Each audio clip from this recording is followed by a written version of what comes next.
Russia के Kazan में BRICS summit होती है। इस समिट के बाद रशियन प्रेसिडेंट व्लादिमीर पुतिन की एक फोटो वायरल होती है जिसमें उनके हाथ में एक करेंसी नोट होता है। अब भले ही दिखने में ये एक मामूली सा 100 रुपए जैसा नोट लग रहा था, पर इस एक नोट ने यूरोप से लेकर अमेरिका तक में बवाल मचा दिया है। सवाल आता है कि क्यों? दरअसल जब आप इस सो कॉल्ड 100 रुपए के नोट को ध्यान से देखोगे तो इस पर ब्रिक्स कंट्रीज यानी ब्राजील, रशिया, इंडिया, चाइना और साउथ अफ्रीका के फ्लैग्स बने हुए हैं और पुतिन इस करेंसी के साथ है। मतलब ये निकाला जा रहा है कि अब ब्रिक्स कंट्रीज अपनी ट्रेड के लिए डॉलर की जगह इसे ही इस्तेमाल करने वाले हैं, जिसका मतलब है कि दुनिया में अब डॉलर की ताकत कम हो जाएगी। यानी रशिया और पुतिन मिलकर अब दुनिया को डी डॉलराइजेशन की तरफ लेकर जा रहे हैं। लेकिन सवाल ये है कि क्या ये पॉसिबल है? क्या डॉलर की ताकत को कम किया जा सकता है? चलिए डिटेल में समझते हैं। आप बस वीडियो के लास्ट तक मेरे साथ बने रहना। देखिए, दुनिया में सेकेंड वर्ल्ड वॉर तक ज्यादातर देशों के पास जितना गोल्ड रिजर्व होता था वो उतनी ही वैल्यू की करेंसी जारी करते थे।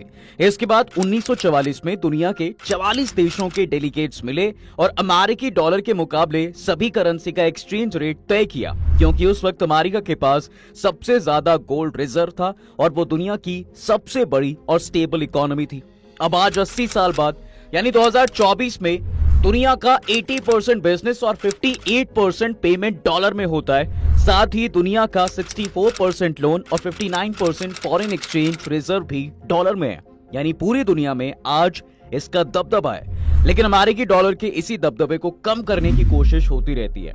22 से 24 अक्टूबर 2024 तक रूस के कजान शहर में ब्रिक्स की 16वीं मीटिंग में भी डी डॉलराइजेशन और न्यू पेमेंट सिस्टम अहम एजेंडा रहा है। अब डॉलर की ताकत कम होगी, ये समझने से पहले ये समझना जरूरी है कि अमेरिकी डॉलर दुनिया की सबसे मजबूत करेंसी कैसे बना। इसे समझने के लिए चलिए जरा अपने पड़ोसी को याद करते हैं, माने पाकिस्तान को। मान लीजिए इंडिया को पाकिस्तान की करेंसी पर भरोसा नहीं है, ऐसे में वो पाकिस्तानी करेंसी में बिजनेस नहीं करेगा।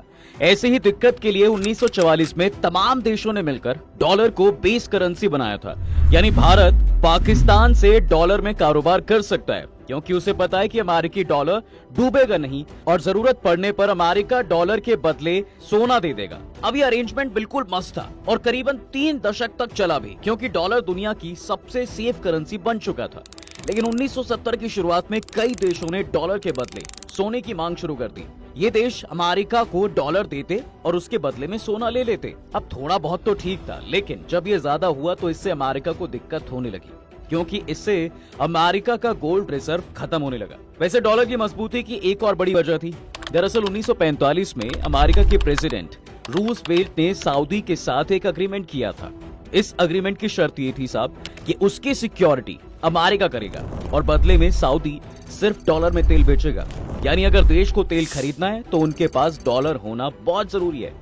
अब सिंपल सी बात है कि तेल सबको चाहिए और तेल के लिए सबको डॉलर भी चाहिए। माने इस एक अग्रीमेंट ने अमेरिका की मौज कर दी, क्योंकि अब इसी डॉलर की पावर के दम पर अमेरिका बैठे बिठाए अरबों कमाता है। पर कैसे? देखो, हम किसी चीज को खरीदने के लिए कई तरीकों से उसका पेमेंट करते हैं, जैसे cash, online banking, UPI transfer. ऐसे ही दुनिया भर के देश आपस में बिजनेस करने के लिए अमेरिका के स्विफ्ट नेटवर्क का इस्तेमाल करते हैं और इसके जरिए अमेरिका बैठे बिठाए अरबों कमाता है। एक एग्जाम्पल से आपको समझाता हूँ। मान लीजिए अडानी ग्रुप को पाकिस्तान के किसी कारोबारी से $10,000 की सूरजमुखी खरीदनी है। अब इसके लिए वो पाकिस्तान तो पेमेंट देने जाने से रहे, तो वो इसकी पेमेंट के लिए स्विफ्ट नेटवर्क का इस्तेमाल करेंगे। सबसे पहले अडानी ग्रुप अपने इंडियन बैंक को $10,000 के बराबर इंडियन रुपये भेजेगा। अब इन इंडियन बैंकों का अमेरिकन बैंकों में अकाउंट होता है, वहां से वो डॉलर एक्सचेंज करके पेमेंट करने को कहेंगे। इसके बाद इंडियन अकाउंट वाला अमेरिकन बैंक दूसरे पाकिस्तान अकाउंट वाले अमेरिकन बैंक में पैसे ट्रांसफर करेगा। इसके बाद दूसरा अमेरिकी बैंक पाकिस्तानी बैंक में पैसे ट्रांसफर कर देगा और पाकिस्तानी बैंक से कारोबारी $10,000 के बराबर पाकिस्तान रुपए निकाल सकता है। अब इस स्विफ्ट का आज पूरी दुनिया में दबदबा है, सिर्फ डॉलर की वजह से। 1973 में 22 देशों के 518 बैंक के साथ स्विफ्ट नेटवर्क शुरू हुआ था। फिलहाल इसमें 200 से ज्यादा देशों के 11,000 बैंक शामिल हैं, जो अमेरिकी बैंकों में अपना फॉरेन एक्सचेंज रिजर्व्स रखते हैं। अब सारा पैसा तो बिजनेस में लगा नहीं होता, इसलिए देश अपने एक्स्ट्रा पैसे को अमेरिकी बॉन्ड में लगा देते हैं, जिससे कुछ ब्याज मिलता रहता है। सभी देशों को मिलाकर ये पैसा करीब 7.8 ट्रिलियन डॉलर है, यानी इंडिया की पूरी इकोनॉमी से भी 2 गुना ज्यादा। इस पैसे का इस्तेमाल अमेरिका अपनी ग्रोथ में भी करता है। अब डॉलर की इस ताकत को कम करने के लिए, या यूं कहें कि डॉलर को रिप्लेस करने के लिए, चीन, रशिया क्या कोशिश कर रहे हैं। देखो, रशिया दुनिया का दूसरा सबसे बड़ा तेल और गैस का प्रोड्यूस करने वाला देश है। उसके सबसे बड़े खरीदार यूरोपीय देश हैं। अप्रैल 2022 में रूस ने नेचुरल गैस खरीदने वाले यूरोपीय यूनियन के देशों से कहा कि वो डॉलर या यूरो के बजाय बिल का पेमेंट रूबल में करे। यानी जो देश पहले रूस से गैस खरीदने के लिए अमेरिकी बैंक में डॉलर रिजर्व रखते थे, उन्हें रूसी सेंट्रल बैंक में रूबल रिजर्व रखना पड़ा। इसी तरह बाकी चीजों के एक्सपोर्ट के लिए भी रूस ने अनफ्रेंडली देशों से रूबल में पेमेंट करने की मांग की, जिसकी वजह से रूस के गैस एक्सपोर्ट में गिरावट आई है। यूरोपीय यूनियन 2021 तक करीब 40% गैस रूस से इंपोर्ट करता था, जो 2023 में घटकर लगभग 8% ही रह गया, यानी मोटा नुकसान। जून 2022 में रूस के राष्ट्रपति व्लादिमीर पुतिन ने ब्रिक्स देशों की करेंसी का एक नया इंटरनेशनल रिजर्व बनाने की बात भी कही थी। पुतिन के प्रपोजल पर ब्रिक्स देशों में शामिल ब्राजील, रूस, भारत, चीन और साउथ अफ्रीका भी अभी सोच रहे हैं, और जो करेंसी इस समिट में पुतिन ने दुनिया को दिखाई है वो अभी ऑफिशियल नहीं है, पर दुनिया की नींद उड़ाने के लिए वो काफी है साहब। अच्छा, एक तरफ जहां रशिया डॉलर को रूबल से रिप्लेस करने में लगा हुआ है, तो डॉलर को युआन से रिप्लेस करने के लिए चाइना भी लगा हुआ है। दरअसल स्विफ्ट की ही तरह चीन के central bank People's Bank of China ने CIPS नाम की सिस्टम बनाया है। इस पेमेंट सिस्टम से करीब 117 देशों के 1551 बैंक्स जुड़े हुए हैं। पिछले साल इस सिस्टम के जरिए 123.6 ट्रिलियन युआन से ज्यादा का ट्रांजैक्शन हुआ। युआन रिजर्व को बढ़ावा देने के लिए चीन ने 40 से ज्यादा देशों के साथ करेंसी स्वैप एग्रीमेंट किया है। इस एग्रीमेंट के तहत 2 देशों को व्यापार करने के लिए हर बार स्विफ्ट सिस्टम की जरूरत नहीं है। एक फिक्स अमाउंट का ट्रेड वो देश अपनी करेंसी में भी कर सकते हैं। नवंबर 2023 में चीन ने सऊदी अरब के साथ एग्रीमेंट किया। इसमें 3 साल के लिए डॉलर की बजाय युआन का इस्तेमाल कर करेंसी स्वैप की जाएगी, जिसकी वैल्यू करीब 6.93 बिलियन डॉलर है। यानी चाइना का तरीका ज्यादा इफेक्टिव है डॉलर का दबदबा कम करने में। अब 19 अक्टूबर 2024 को पुतिन ने कहा भी था कि ब्रिक्स करेंसी में अभी वक्त लग सकता है। ब्रिक्स अभी नेशनल करेंसी के इस्तेमाल को बढ़ाने और इसे सेफ बनाने के लिए रिसर्च कर रहा है। लेकिन सवाल ये आता है साहब कि क्या सच में ब्रिक्स इतना ताकतवर हो गया है कि पुतिन के सिर्फ एक नोट दिखाने भर से पूरी दुनिया हिल गई है? अब देखो, अगर हम इसे नंबर्स में देखेंगे तो ये डर आपको आसानी से समझ में आ जाएगा। आज की तारीख में भी कोई भी ग्रुप चाहे तो वो नेटो हो या यूरोप यूनियन, कितना ताकतवर है ये इस बात से पता चलता है कि ग्लोबल GDP में वो कितना कंट्रीब्यूट कर रहा है। भाई माने उसका कितना इम्पैक्ट ग्लोबल करेंसी पर पड़ेगा, ये उसके कंट्रीब्यूशन से ही पता चलेगा। तो अब अगर हम ब्रिक्स की बात करें तो इसे अगर 2024 से पहले तक सिर्फ Brazil, Russia, India, China and south Africa आते थे, जिसमें ब्राजील 2%, रशिया 2%, इंडिया 3.7%, चाइना 19% और साउथ अफ्रीका 0.39% कंट्रीब्यूट करते थे। और अब इसमें 2024 में Egypt, Ethiopia, Iran and UAE भी शामिल हो गए हैं। और ग्लोबल GDP में इजिप्ट 0.4%, इथियोपिया 0.15%, ईरान 0.4% और UAE 0.5% कंट्रीब्यूशन कर रहा है। अब भले ही ये इंडिविजुअल में काफी कम लगेगा, पर ये मिलकर ग्लोबल GDP का करीब 27% बनाता है, जो कि एक बहुत बड़ा नंबर है।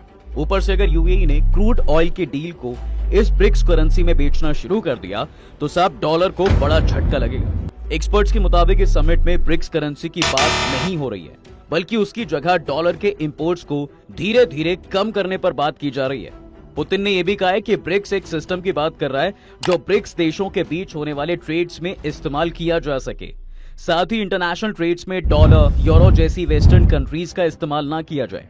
1 अक्टूबर 2024 को एक थिंक टैंक प्रोग्राम में external affair minister S Jaishankar ने कहा कि भारत ने कभी डॉलर को निशाना नहीं बनाया, क्योंकि यह देश की इकोनॉमिक, राजनीति या रणनीतिक नीति का हिस्सा नहीं रहा है। भारत की ऐसी कोई भी नियत नहीं रही है। ये जरूर है कि भारत के कुछ पार्टनर्स को डॉलर में बिजनेस करने में दिक्कतें हो रही हैं। अब इस स्टेटमेंट के बाद कई एक्सपर्ट्स ने कहा है कि इंडिया चाहता है कि डॉलर में होने वाले ट्रेड पेमेंट को कम किया जाए। इससे भारत के फॉरेन रिजर्व में डॉलर कम होगा और जो डॉलर रिजर्व रहेगा उसका इस्तेमाल दूसरे कामों में किया जा सकेगा।